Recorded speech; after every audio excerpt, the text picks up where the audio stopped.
monetized on YouTube in my 50s. I'm going to tell you exactly how I did it, and I'm going to share with you 2 years of creating content, what I've learned, and what I would do differently if I was going to start again. The journey started about the shutdown. I had no idea about social media. I had my college-age daughter at home, and she started showing me Instagram and TikTok videos. I found it very interesting, and since we were locked down, couldn't do anything, I was watching them, we were talking about them. It was just became popular about that time. So that's when I learned about it, but then about a year later, after thinking about it, studying the videos, I thought, I can do this. And I'm gonna mind you, I'm a 56-year-old cleaning lady, okay? So I started out on TikTok, and they started doing very well. And then I progressed to Instagram. That started to do very well. And by the way, I'm at about 620,000 followers right now on Instagram. So I know a little bit about content creation at this point. And then I decided to stretch on over on YouTube Shorts. So I honestly was just really focusing in on TikTok and Instagram. I also have Facebook. And I was just kind of whatever, if I had an extra moment, I would post over on YouTube Shorts, and maybe like 1 or 2 shorts a week. And they started doing really well too. But I honestly didn't pay it enough. Never mind, because I was so focused in on TikTok, Instagram, Facebook. So I posted a very popular Scrub Daddy video on a Scrub Daddy sponge, and it did really well. I got millions of views. And then, so I started to look at my analytics, and I'm like, wait a minute, I got 1,000 subscribers. I really missed 1,000 subscribers. When I looked, I had 3,000. So I didn't even notice when I had 1,000 subscribers, I had 3,000. And then I'm like, yay, I've got 3,000. That was half the way to monetization. But I think you had to have some watch time hours, which I did not have. So we decided to start doing some long form videos to try to get that watch time hours up. And I quickly learned that long form is very time consuming and very difficult. So I honestly didn't stick with it, and I just kept rolling with everything that I was already doing. And then one day I looked, and I had, in order to get monetized on YouTube Shorts, you have to have 1,000 subscribers and 10 million views in 90 days on Shorts. That's quite a bit. I never even thought I could reach that. So after I realized, wait, I'm halfway there and I already have a month to go, I started pulling out all these shorts that I had made before that I haven't posted on YouTube. And then I also went and took my 5 highest view shorts, like the Scrub Daddy and some like that, and I just reproduced them and kept rotating them. And the next thing you know, I got monetized. And it really took me about a year. But I would say for the first 4 to 6 months, I wasn't very serious at all. But after I saw the numbers click up and everything, I started to get a lot more serious. So that's how I got monetized on YouTube. But I want to share with you, really, if you're interested in doing something like this, my experience from being on TikTok, being on Instagram, being on Facebook, being on YouTube, all the platforms. Now that we've covered how I've got monetized, I want to tell you what I've learned from being on Instagram, Facebook, TikTok, YouTube, and doing all the things.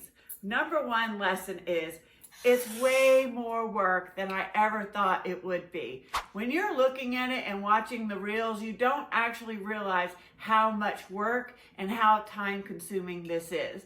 So I would say be prepared if you start that it's a lot harder and a lot more time consuming than you think it's going to be. So the second thing I learned, it's one thing to share your knowledge and make the videos, but it's another thing after you realize how much time it takes to do this work, is how am I going to get compensated financially to make these videos? I really wanted to share cleaning tips and what I learned and how to get your house cleaned efficiently, but doing those tips and stuff really wasn't making me any money. So the second challenge is learning how to make money from your videos. Yes, Instagram pays very little, Facebook pays, and YouTube pays, but it's been my experience across the platform. So far, YouTube has paid me the most amount of money. I want to give you an example. This Scrub Daddy video right here, I am still making money on YouTube on this video, and I haven't posted it in a year. I posted the same video on Instagram, Facebook, and TikTok, and it's not making me money, and no one sees it. So that goes into the third lesson I learned. Creating short form is really like a hamster wheel. You have to wake up every single day and kind of think, what am I going to post today? And you have to make it. And or you have to take several days and think that for several days and batch create it, edit it, post it, write the captions, return followers' questions, and all those things. So it's definitely a hamster wheel. Once you start, it's constant. It doesn't end. So whatever video I put my work in today, say I spend 2 hours making a video and I put it out there, it'll get views for about a week and then it's done. I have to constantly, every single day, come up with a reel, post it, respond to followers, and also, try to make money from that to compensate for all the time that has been involved. So this is what I would do today if I was going to start over. I did everything the exact opposite of what I should have done. Right now, I'm focusing in on my long form YouTube. It's a lot harder. I'm not very good at it. They say that I'm going to get better at it, and I think I'm getting better on each one. But the thing is that long form YouTube is really better. One, it pays better. You're able to explain stuff better. And it's evergreen. Like if I put out a video on how to make dish soap, I will constantly get views on that long form video and still make money off of it and grow my channel. If I just made a short, it's gone. I have to just constantly do it. So if you're in it for the long game, then I would definitely focus in on long form YouTube. And I will say my experience across all platforms, if you want to try to get a hold of TikTok customer service, if you have an issue, good luck with that. If you have an issue on Instagram or Facebook, Meta, you can send them a message and they'll send you a generic message and get back with you in 24 hours and they'll give you generic help. They do not help you whatsoever. You're on your own. I don't care if you get hacked, you get restricted, it doesn't matter. Their customer service does not help you. YouTube is far superior. They really care about their creators. They pay their creators more.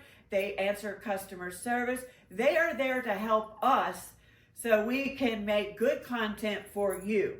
So I really, hands down, would focus in on YouTube, long form, and I would put out some shorts to try to expand your reach, but I would make long form YouTube my priority one.